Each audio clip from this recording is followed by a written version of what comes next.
From Los Angeles, California, the entertainment capital of the world, it's the 80s Movie Podcast. I'm your host, Edward Havens. Thank you for listening. On this episode, we're going to start a miniseries on the 1980 films from director Susan Seidelman. Like last year with Martha Coolidge, I want to highlight at least one female filmmaker each year from the decade that made a significant impact on filmmaking and culture as a whole, and Miss Seidelman definitely fits that description.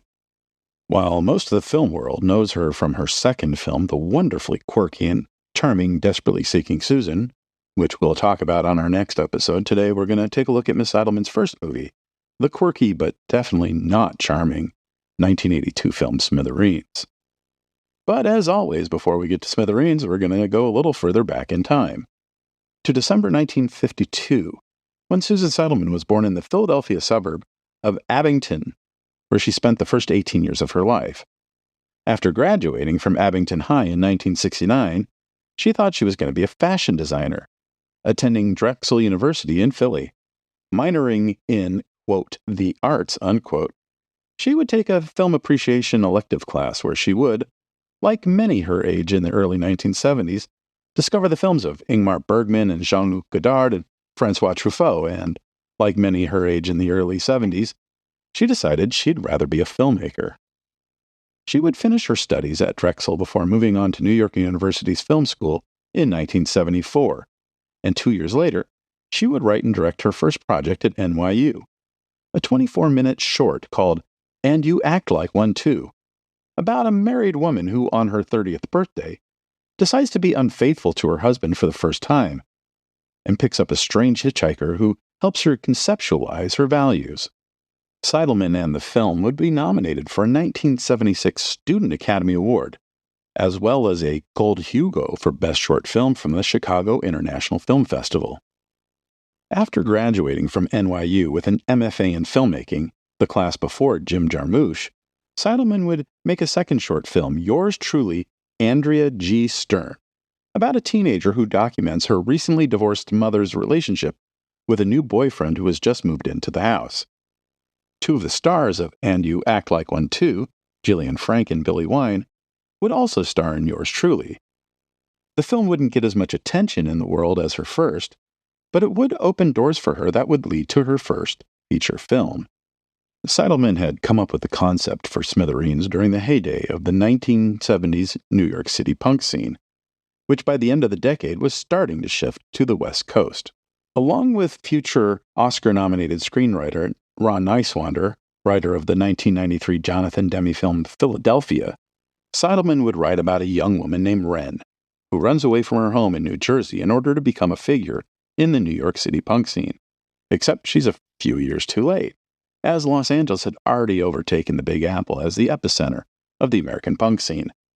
Wren bounces around from relationship to relationship, with both eyes on the prize of getting herself to the other side of the country by any means necessary, including mugging other women in the subway for money. From a young man traveling from Montana to New Hampshire in his van, to the former lead singer of a punk band who had one hit song several years earlier, Wren attaches herself to anyone she thinks can help her achieve her dream. By the end of the film, Wren is homeless, abandoned by everyone she latched onto, farther from achieving her dream than she was at the start, and possibly about to start turning tricks in order to survive. A fun movie this would not be. In the spring of 1980, Seidelman would start to cast the film as she raised the $25,000 she felt the film would cost to make. In the lead role of Wren, Seidelman would cast Susan Berman, a young actress who would be making her film debut. By the summer, the novice director had her cast, the money she needed, and a working 16mm camera to shoot the film with. But as one would expect with a bunch of first-time filmmakers making a film in the still grimy and gritty New York City, without any permits or plans and just trying to steal shots wherever they can, the production would go a bit chaotic very quickly. By the end of the first week of shooting, the production had already eaten up $18,000 of the $25,000 budget, with at least 3 more weeks needed to complete the shoot. And then the film caught a break. Literally. Susan Berman was working on an improvisation with one of her fellow actors in the film, which would involve Wren getting tossed out a window and trapped on a fire escape. While working on how Wren would struggle with the other actor to get back inside, Berman would fall off the fire escape and break her leg. It would take several months for Berman to recover from the accident, which would give time for Seidelman to work with what footage was already shot and see how it was all coming together. And Seidelman realized it wasn't coming together at all. Changes needed to be made. First, Seidelman and Neiswander would rewrite the script, making a number of changes to both scenes and characters. Most importantly, the character of Eric, one of Wren's benefactors, would morph from being a Keith Haring, Jean-Michel Basquiat-like downtown street artist to a Richard Hell-like former punk rocker who had been a one-hit wonder years ago, looking to regain his former glory in Los Angeles. Once the rewrites were complete, Seidelman would release most of the actors, pretty much only keeping Susan Berman. While trying to cast the role of Eric, Seidelman decided that maybe the best person to play a Richard Hell-like character was Richard Hell himself. If you don't know who Richard Hell is, let's stop for a second and get to know him. Originally born Richard Myers in Lexington, Kentucky in 1949, he, along with his friend Tom Miller, would take New York City by storm in the early 1970s, when, after changing their names to Richard Hell and Tom Verlaine, respectively, went on to form the seminal punk band Television.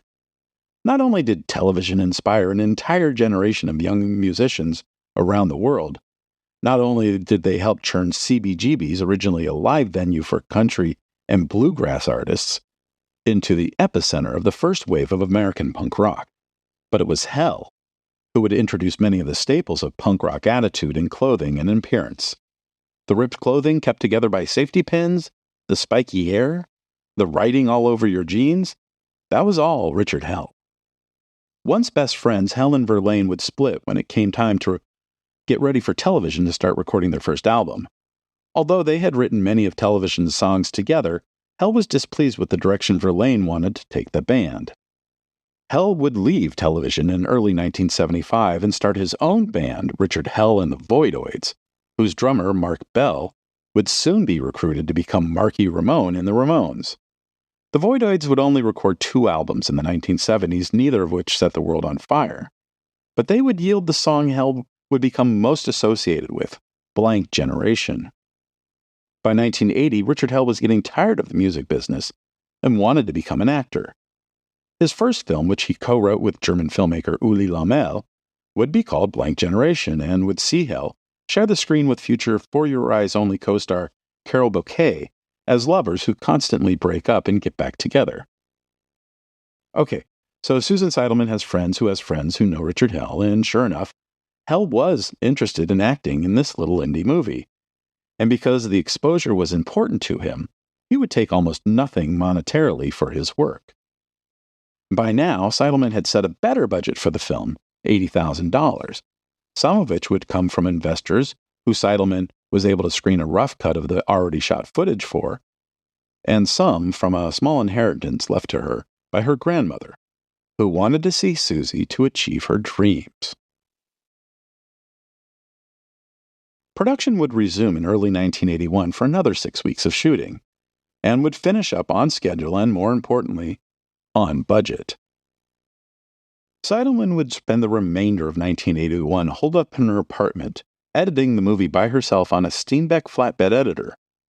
When she felt she had a good cut of the film, she would call in her co-writer, Ron Neiswander, to take a look at it. Neiswander liked what he saw and made an interesting and unexpected request to Seidelman. Would it be okay if they showed it to Jonathan Demme? Now, in late 1981, Jonathan Demme is not yet the Oscar-winning director of The Silence of the Lambs. He's not yet the director of such cult films as Married to the Mob or Something Wild. And he's still a couple of years away from Stop Making Sense with Talking Heads. At this point of his career, he is best known for making Melvin and Howard, which would have won Mary Steenburgen an Academy Award for Best Supporting Actress, as well as his early 1970s work with exploitation king Roger Corman. But Demme was enough of a somebody that getting him to watch what she had so far would be a big deal. And it would be. Not only did Demme think the film was very good, he was able to clearly articulate why some parts of the film might not work so well. And with his suggestions, she would end up editing another 15 minutes out of the film. Demi would also be instrumental in connecting Seidelman with the New Jersey-based band The Feelies, which would give the director permission to use a number of their songs from their recently released debut album to act as a sort of underscore for the film. And Demi would also encourage Seidelman to submit the film to a number of film festivals. With what little money she had left, she would submit applications to a number of festivals around the world. In March 1982, shortly after she completed her final cut of the film, Seidelman would get a director from Pierre-Henri Deleu, who was in charge of securing movies for the Cannes Film Festival's Directors Fortnight section, devoted to independent films from emerging filmmakers from around the world. Deleu would be in New York in a few days and wanted to screen the film for potential inclusion. A few days after watching the movie, Deleu would call Seidelman, inviting her out to breakfast. There, he would tell her she would likely soon get the word that the film would be selected, but she would need to blow the film up to 35mm for the festival, and would probably want to secure additional funding for traveling to and accommodations near the festivals she might be attending. As luck would have it, Joy Periths was sitting at another table with one of Deleu's associates, kind of listening in on the other conversation. Periths was a sales representative looking for films to represent at Cannes that year, and introduced herself to Seidelman after Deleu and his associate left. Periths was very interested in seeing the film, and after screening was set up for her, Seidelman and Periths would agree to let the sales agent represent the film at the Cannes Film Festival for worldwide sales, should the film get picked up. A few days later, the call came in. Smithereens was officially selected for the 1982 Cannes Film Festival Directors Fortnight section. Periths would commit $25,000 to blow the film up to 35mm and to hire a press agent for Seidelman and Susan Berman, who would also be attending the film festival on the movie's behalf. At the time, all films selected for the Director's Fortnight were screened as a courtesy to Gilles Jacob, the director of the Cannes Film Festival itself. Jacob was so impressed with the movie, he would personally ship the film from the Director's Fortnight to the festival's main competition, the Palme d'Or. Smithereens would become the first independent American feature film to compete in the main competition in the festival's then 35-year history. And in 1982, the main competition at Cannes would see one of the best lineups of films from around the world ever. Lindsay Anderson's Britannia Hospital, Werner Herzog's Fitzcarraldo, Wim Wenders' Hammett, Michelangelo Antonioni's Identification of a Woman, Jerzy Skolimowski's Moonlighting, Jean-Luc Godard's Passion, Alan Parker's Shoot the Moon, the Taviani brothers' The Night of the Shooting Stars, and the two films that tied for the Palme d'Or, Costa Gavras' Missing and Yol, a Turkish drama about 5 Kurdish prisoners who were given a week's leave to go home, which was so controversial in its home country that the government banned it from ever playing in Turkish cinemas. That's not bad company to be a part of for your very first feature film. Joy Periths was able to sell distribution rights to the film to companies in Australia, France, and Germany, but it would still take another 3 months before New Line Cinema, still 2 years away from becoming the company that Freddy Krueger built, acquired the American distribution rights.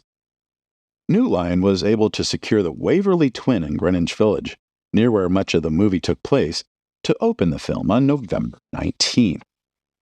And as luck would have it, not only did several other films Smithereens competed against at the Cannes Film Festival open the same day, Yol would open on the other screen at the Waverly Twin the very same day. Now, maybe it's because Yol was playing on several other screens in Manhattan that day, but Smithereens would set a new Waverly House record in its opening weekend, grossing $15,327 while playing in a smaller 200-seat house, as compared to Yol's $13,738 in a larger 350-seat house. In its second week, Smithereens would hold up well, grossing $14,000, still in the smaller house, while Yol would drop to $12,000 in the larger house. Smithereens would play for months at the Waverly Twin, long after Yol was replaced by several other movies. The movie wouldn't open in Los Angeles until January 14, 1983, after a sneak preview of the film at Laemmle's Royal Theater in West Los Angeles the Friday previous. New Line was riding high on the profits already generated from the film from just its New York release that they would fly Susan Seidelman and Berman to Los Angeles to meet and greet filmgoers before the movie's prime 8:10 p.m. show on its opening weekend there. And it worked. At the 580-seat Royal Theater, the movie would gross $16,500 in its first 3 days. Smithereens would also score well when it opened in Boston on January 27th and in San Francisco on February 11th. In fact, despite opening only on a handful of screens in only a few major markets, the film would gross more than $500,000 by the end of April 1983. And this would give Susan Seidelman the cachet she needed to make a second movie. And again, we'll get to that movie, Desperately Seeking Susan, on our next episode. Thank you for joining us. We'll talk again soon. Remember to visit this episode's page on our website, the80smoviepodcast.com, for extra materials about Smithereens. The 80s Movie Podcast has been researched, written, narrated, and edited by Edward Havens for Idiosyncratic Entertainment. Thank you again. Good night.